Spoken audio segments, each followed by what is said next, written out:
जय माई की, जय माँ पीताम्बरा। कैसे हैं आप सभी लोग? आशा करता हूँ आप सभी लोग स्वस्थ होंगे, मस्त होंगे। मित्रों, जैसा कि आप देख पा रहे हैं कि जो हमारा टॉपिक है कि जिन साधकों को माई की साधना का पूर्ण लाभ नहीं मिल पा रहा है वो ये वीडियो ज़रूर देखें।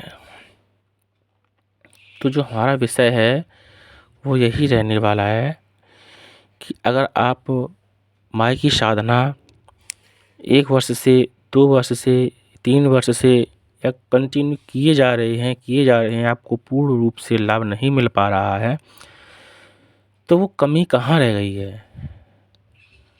किस जगह कमी रह गई है? अगर कमी रह गई है कोई, तो उस कमी को पूरा कैसे करें? तो जो आज विषय है हमारा वो यही रहने वाला है। मित्रों, अगर आप हमारे चैनल पर नए हैं तो हमारे चैनल को सब्सक्राइब कर लीजिएगा, वीडियो को लाइक करिएगा, अच्छा लगे तो शेयर भी करिएगा। मित्रों, ज़्यादा समय न लेते हुए मैं ये वीडियो शुरू कर रहा हूँ। मित्रों, मेरा खुद का अनुभव है, मैं कहीं से कुछ लेकर नहीं आता, मेरा खुद का अनुभव है। मैं भी बिना गुरु दीक्षा लिए पहले माई की साधना किए जा रहा था, मुझे भी पूर्ण रूप से लाभ नहीं मिल पा रहा था। तो जो माई के साधक हैं, जो पुराने साधक रहे, मैं उनसे संपर्क किया तो उन्होंने कहा कि आपने गुरु दीक्षा ली है? मैंने की ना कि अच्छा। तो कि उन्होंने कहा कि गुरु दीक्षा लीजिएगा पहले। मैं गुरु के पास गया तो गुरु ने कहा सबसे पहले आप कम से कम 4 लाख गायत्री का जाप कीजिएगा। मित्रों, मैंने सुना कि मैं साधना तो माई की करना चाहता हूँ, उन्होंने जो गायत्री का जाप है, गायत्री का जाप क्यों बताया? मैं मन में सोच रहा था, तो मैंने कुछ कहा नहीं। क्यों? गुरु आज्ञा है तो गुरु आज्ञा का पालन तो करना ही होगा। तो मैंने बिना सोचे समझे, सोच तो बहुत रहा था लेकिन ठीक है, यही ऐसे ही सोच कर कि जो गुरु ने कहा वो तो करना ही होगा, मैं गायत्री जप में लग गया। मैं ये भी सोच रहा था कि मेरी इष्ट माई है, माई ही सब कुछ है, गायत्री कैसे, क्यों, कब, क्या, कैसे करें?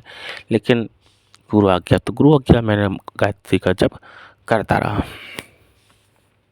जैसे ही गायत्री का जप पूर्ण हुआ, फिर मैं पुनः गुरु जी के पास गया। मैंने कहा गुरु जी, गायत्री का जप तो पूर्ण हो गया है, अब आगे क्या करना होगा? तो गुरु जी ने गुरु दीक्षा दी फिर, और फिर गुरु जी ने जो मंत्र दिया उस मंत्र को मैंने जाप करना शुरू किया। अगर आपने बिना दीक्षा के, बिना गुरु की आज्ञा के 5 लाख, 10 लाख, 11 लाख जितना भी जप किया है, तो गुरु दीक्षा से, गुरु आज्ञा से आपने उस मंत्र का 1 लाख भी जप किया है तो उसके बराबर है वो। क्योंकि जो गुरुजी मंत्र देते हैं वो जागृत मंत्र ही देते हैं, जो गुरुजी ने जागृत किया हो।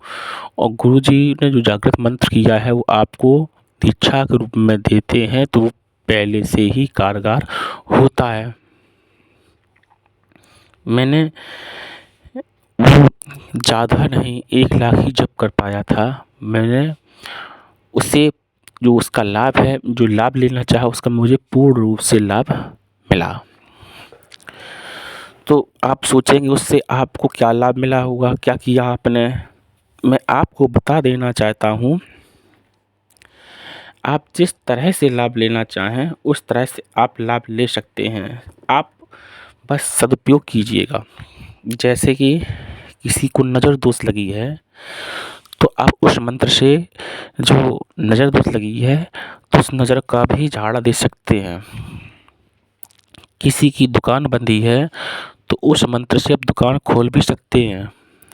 लेकिन ये क्रियाएँ हैं, क्रियाएँ सीखना पड़ेगा, गुरुजी ही क्रियाएँ सिखाते हैं, गुरु ही क्रिया सिखाता है, आप स्वयं से कुछ नहीं कर सकते हैं। दुकान बंदी है, दुकान खोल सकते हैं। किसी के ऊपर कुछ भी है, कोई बाधा भी है तो उस बाधा को भी खोल सकते हैं। ऐसी बहुत सी चीज़ें हैं जो आप जागृत मंत्र के द्वारा जो गुरु ने दीक्षा में दिया है उसका जप करने के बाद आप ऐसा कर सकते हैं।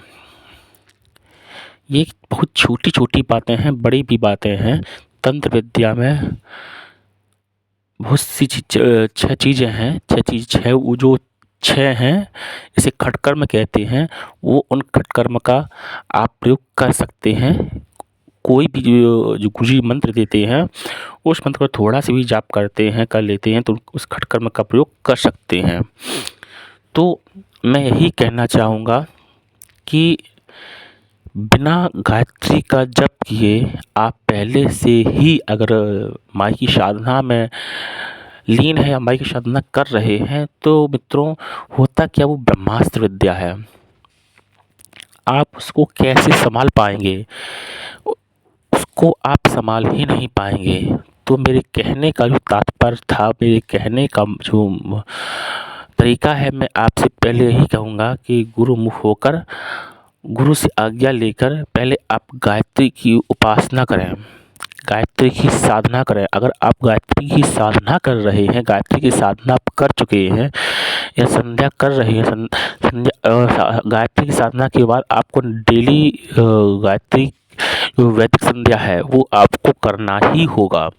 बिना उसके आप जो ब्रह्मास्त्र विद्या है उसको साध नहीं सकते हैं, वो आपको निष्फल ही होगा। बिना गायत्री के जो ब्रह्मास्त्र विद्या है आपको श्रेष्ठता नहीं देगी, श्रेष्ठ फल प्रदान नहीं कर पाएगी।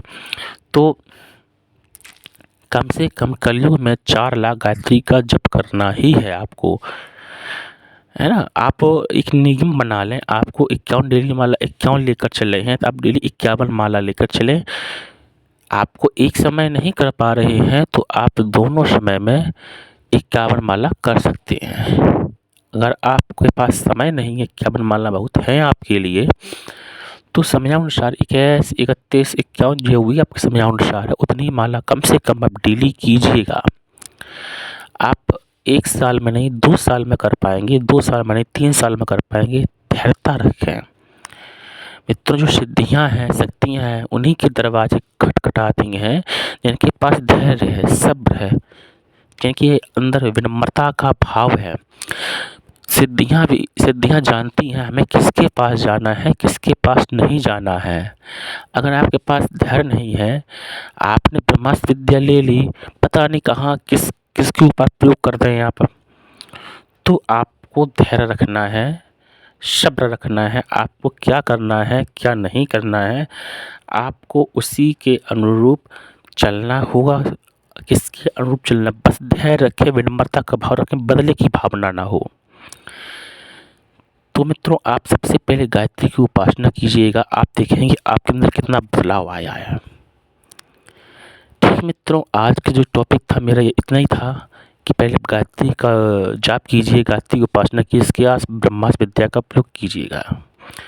मिलते हैं किसी अन्य वीडियो में अगर अन्य विषय पर। तब तक के लिए आप सभी लोग अपना ख्याल रखें, साधना में ऐसे ही आगे बढ़ते रहिएगा। जय माई की, जय माँ पीताम्बरा। आप सभी को मेरा नमस्कार। जय माई की।